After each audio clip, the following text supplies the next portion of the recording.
Hello दोस्तों, राधे राधे, जय माता दी। कैसे हो आप लोग? स्वस्थ होंगे, मस्त होंगे, अपने कामों में व्यस्त होंगे। मैं आशा रावत पौड़ी गढ़वाल से, और आज की वीडियो की शुरुआत हो रही है शाम के 6 बजे से। और आज बना रही मैं पौड़ी शहर का वीडियो। आप भी वीडियो में बने रहे। ये है पौड़ी गाँव की सुंदर हरियाली, हरे भरे खेत, पत्ती झुलरा, सुंदर फसल हुई है।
ये हो रखा पौधा खेत में, मुंगरी भी साथ में, और कद्दू की बेल।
दोस्तों, हमारे खेत का वीडियो।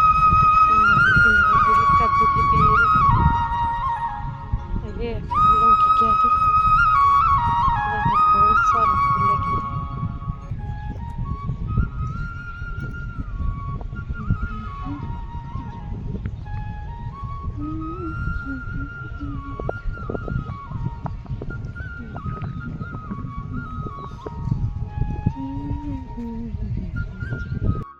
ये है दोस्तों हमारे खेत का वीडियो।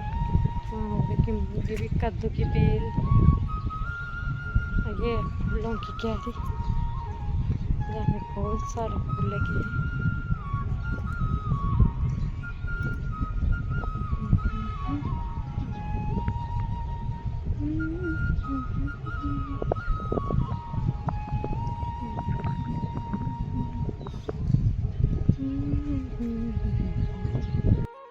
दोस्तों वीडियो यहीं पर समाप्त करती हूँ। वीडियो पसंद आए तो लाइक शेयर सब्सक्राइब जरूर कीजिए। धन्यवाद।